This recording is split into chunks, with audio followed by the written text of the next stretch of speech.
POPAVIST made smoother than your smoothest criminal. Shamo, about that money, what we get into. Shamo, about that money, get residuals. Shamo. Yes. Yes, 2 times. I know the vibes.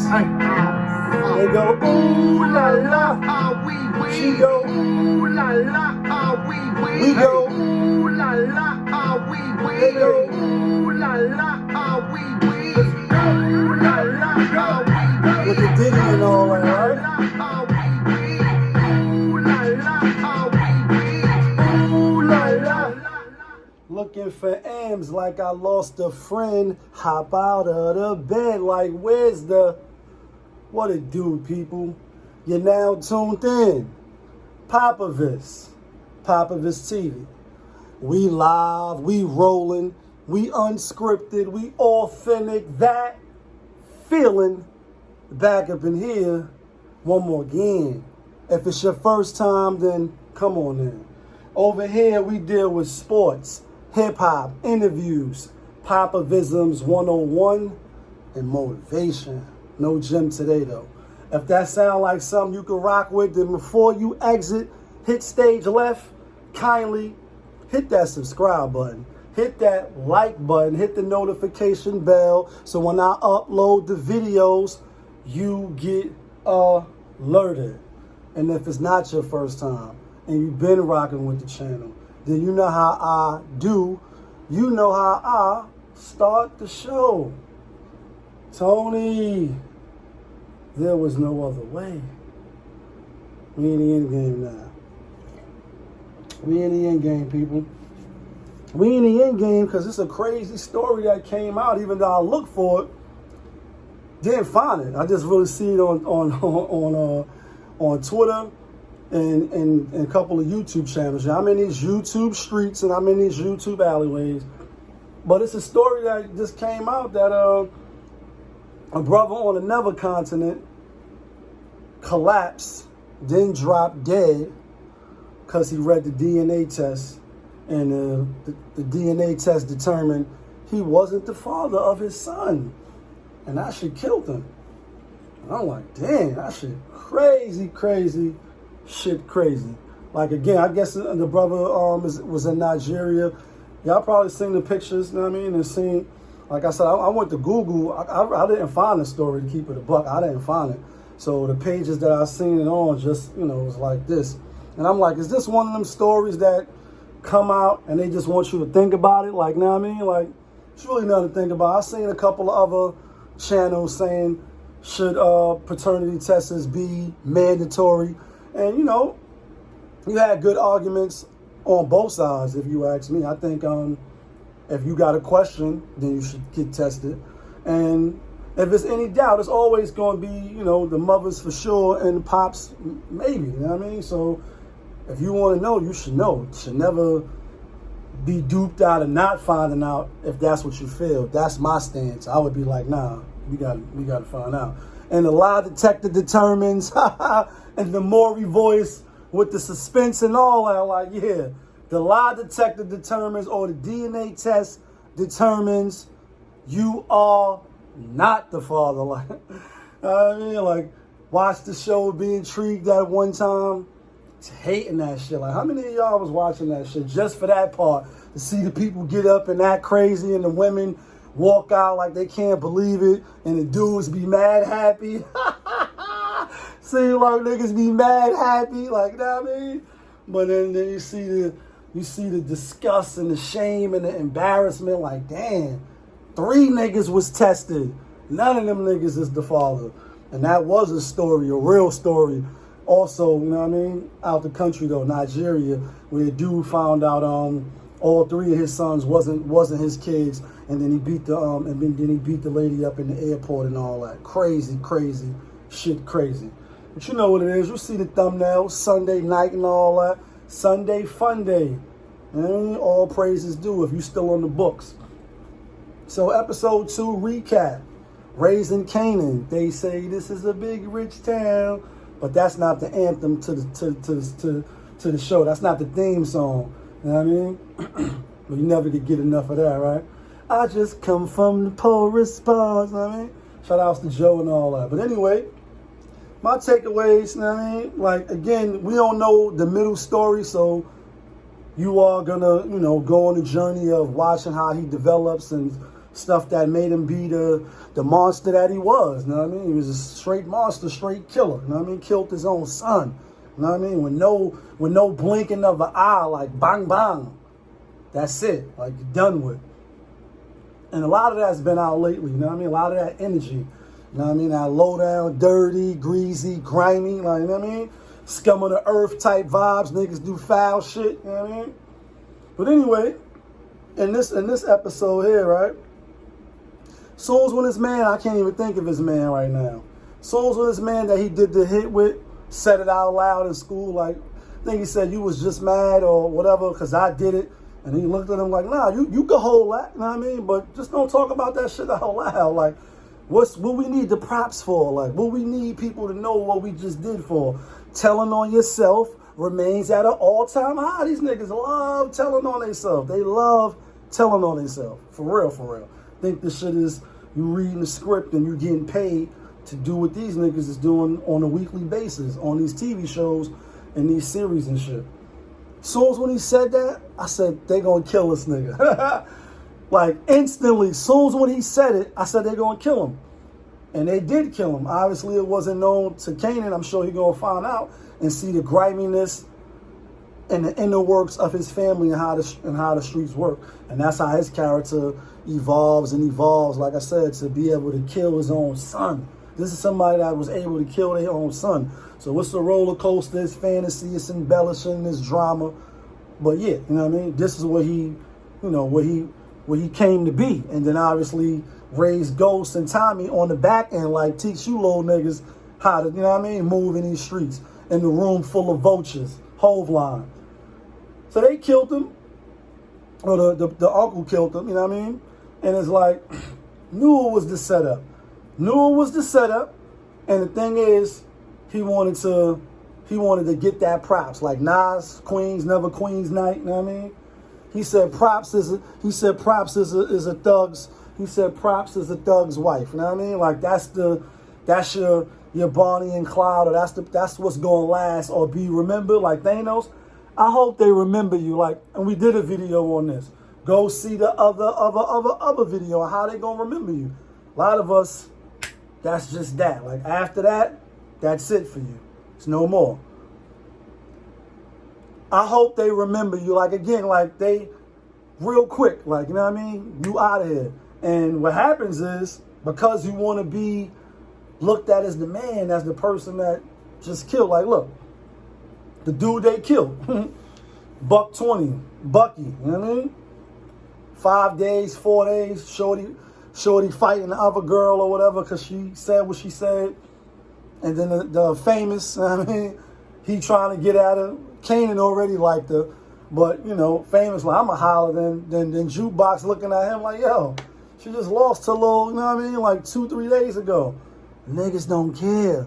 Like, there's no love. There's no love lost. There's no loyalty. Like, streets gonna be the streets. So for anybody that, you know, is not really familiar or is like, nah, it's a good depiction of how people move. Like, you get killed instantly for running your mouth. Grave mistake. Not knowing. Like, I thought initially, oh, maybe he might do it because that's how foul he is. You know what I mean? Like, oh, we ain't trying to get caught. We got to knock him off. But the family recognized, said, oh, the brother just came home. You know, this shit is just like the Power series. It's obviously great writing and it's intrigue and what's going to happen. But obviously, I got that right away. As soon as when he said it out of his mouth. Let's go. No, before we go to that, let me wrap that up with this, because I just did a video on glorifying the bodies. Like, oh, this nigga got 10, he got 20. You know what I mean? It's like on Ghost. Nigga said, to kill one man or to kill 10, it's all the same. Besides, they can only kill you once. Both hands clustly, blew off the burner, kind of dusty. The world can't touch. Yeah, like that part. Ghostface. I know I fucks with the Wu-Tang Leather Kids, but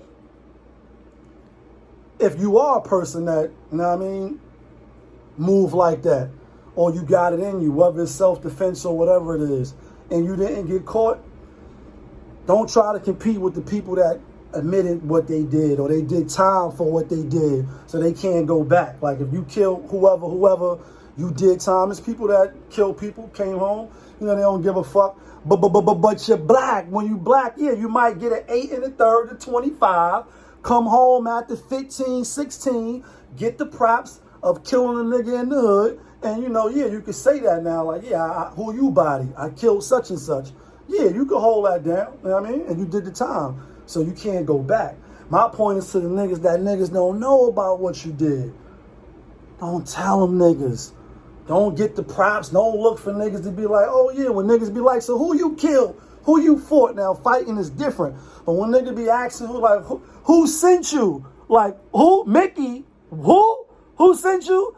Like, why you want to know what the fuck I did? So I could, you know what I mean? So that I could justify to you, or you could, you know what I mean, notch me up with some fake props of this invisible shit. Like, nah, judge me on what you see right here, how I'm dealing with you now, and let's move forward. It shouldn't even matter who a nigga killed, because just because you killed, like I said in the other video, you can get killed by somebody that's not a killer, but because that day, whether they felt scared, whether they was defending themselves, whether they just went crazy and decided to, you know what I mean, kill your ass.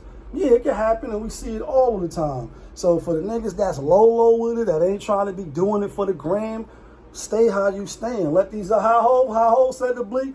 Let them other niggas show their hand, and you peep game and you do game, and you understand. Don't blow your dough on hotties.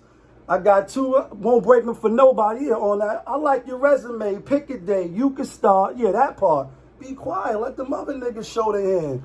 And you lay low and let them niggas think what they want to think. And then if it ever comes to that, then you know what you're going to do, or you already know what you did. But niggas don't got to know. Niggas always want to know another nigga business. Like, yo, what you did and who did the rob and who did what, nigga, who cares? Like, you know what I mean? Like, who cares? So if you one of them niggas, don't let niggas gas you to be like, nah, I did such and such too. Nah, you stay low. Stay quiet. Don't give yourself up. Now let's move on. You know what I mean? With the dumb shit. The buffoonery remains at an all-time high. Yeah, it does. So it was a scene where another dude in Jukebox, and they was hustling, had the clothes and shit. So they showed the other dude, I can't remember his name. He made his sale, you know what I mean? And I think he sold it for 60 or whatever, selling the polo shit, you know what I mean? And she like, yo, you gotta learn to negotiate, or you gotta learn to drive a harder bargain, and woo. And then instantly a customer come up, and then they show you how to do it. Like, she did it how she did it. Homie like, yo, what's for the jacket? Woo. She like $250. He's like, oh nah, man, that's and this is spoiler if you haven't seen the episodes yet. He like, nah, that's a little bit too high, whatever, you know. Then he asks if it's bootleg, and you know, they gas him like, you know it's not, and we actually don't know if it is or not. They could have boosted, who could have got it. Most likely it probably was bootleg, but they don't let you know or not, you know what I mean? So, because it could have been boosted. But the point is, he like, yo, I got $100, and she like, all right, well, take that shit to the Africans and go over there, like, standing firm. And the bottom line is, he ended up copping it for $250. And it's a couple of lessons here. One is, you do get most of the time what you negotiate. You know what I mean? Like, you set the price, and if you drive a hard bargain, if people see the exchange worth whatever you're saying, in this case it was $250. If he would have been like, all right, I got $250, she could have came down like, I'm really getting over because we boosted this shit, or the shit is a knockoff, so $200 is excellent. Yeah, let me get that. You know what I mean? She could have said $300, but also she knew where she was. She knew the market value of what she was selling. Oh, like the sexual market value. Like, yeah, you putting your shit up here talking about $1,000, but everybody down here is like, oh, nah, 2, 3, maybe 4. You're not going over 5. You can keep it at 1,000 all you want, but if the customers is not buying, then yeah, you overvaluing your shit. Humble yourself. Yeah, sit down, be humble, and bring the price down. But the point is, you know, when you outside, I sell things hand to hand all the time, hats, different shit. So outside, I know as the supplier, what I got for it, what's the low, what's the ceiling, and also the stores as well. That's why when you go in there and they be like, yeah, $250 for the Jordans or whatever it is, and you be like, that's the best you could do for me. You could take $30 off. I'm about to buy 3 pair. And sometimes you could get it, sometimes you can't. It's all a negotiation, but it's also what you really value. If you're like, nah, it's just not worth it. I know what it's like to lose, so I'm going to draw a line in the sand like, nah, I got 2 for you. You want it or you don't. If she say no, then all right, I know what it's like to lose. Feel so desperately that you're right, yet to fail. You walk away with your 200 and she keep the merchandise. See, soon as when she sold it, for those that seen the episode, she like, all right, I made my cut for the day. Yo, I'm out of here. Bounce, like ready to breathe, like hustle right. You ain't got to do it all day. You know what I mean? She was out while he stayed. You know, her bag was empty. He like, I got 3 more shirts in the joint. Another thing, you know what I mean? The dynamic of the joint, like, we all know that it be behind us. It's always back office shit with power. Like, it's always some plot, then another subplot, then a third plot, like, you know what I mean? Behind the scenes, and then everything ties in together. So obviously, the mom's Ra, she messing with the symphony dude, right? The bartender guy, you know what I mean? And the brother comes in, says what he says, like, yo, with my sister, woo, woo, woo, and pretty much testing him to see, like, if he build, he holds water type of dude he is. A lot of guys do, you know what I mean, test to see how far, you know what I mean, they can push the needle or where you draw the line at, you know what I mean? Even just in playing to see, you know what I mean? Test the temperature, so to speak. And he was like, yo, I'll whip your ass or whatever. And he was like, yeah, no, you won't, or I doubt it or whatever. And when he seen he ain't back down, he like, you know what I mean? When it comes, that's why you see on his show, like, and I'm referencing Kevin Samuels again with the sexual market value. When he like, it's always an underlying threat of violence when it's men dealing with each other, whether for the first time or a few times, you know what I mean? With the animalistics, if you will. We just got the intellect and reasoning. That's what put us over the animals, but we do have animal instincts and all that in us. We got the reasoning and the intellect to not act like animals. But it's always respect, or at least, initially, unless a dude is just a bully or he the bully of the block and, nobody really tested his jaw. He never got popped for being the bully. Men have that respect. But then you see women who, most of the time, they ain't going to beat no man or whatever. You know what I mean? You may have Bertha, Martha, one of them big joints, you know what I mean? Respucia, that, you know what I mean? We have that as well, but it's very rare. They be quick to shoot off at the mouth and woo, woo, woo at men, and it's like, yo, backhand slap you, like, you know what I mean? Like, know your place, or, you know what I mean? Or talk with respect so that you can receive respect. In order to get, you got to give respect.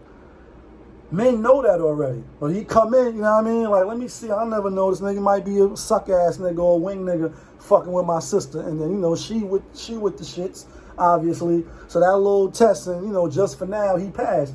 But also, not only is the bartender, but he know all the architectural shit that's going on, why the buildings was built. You see, he was schooling her, and even though she in her lane, she's intrigued by the shit that he bring to the table, his masculinity, how he move. That's why maybe he thought about what the brother said before they was about to pop, and he like, maybe we should take it slow. And she like, nah, nigga, kill all that. We gonna rock the rope right now, and then they do. But you can see that dynamic is probably going, play out down the line sometime. But you already know what it is.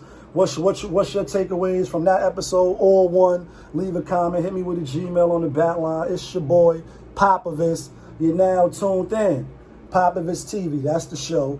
We live. We rolling. We unscripted. We authentic. That feeling back up in here one more again. Yeah, kid.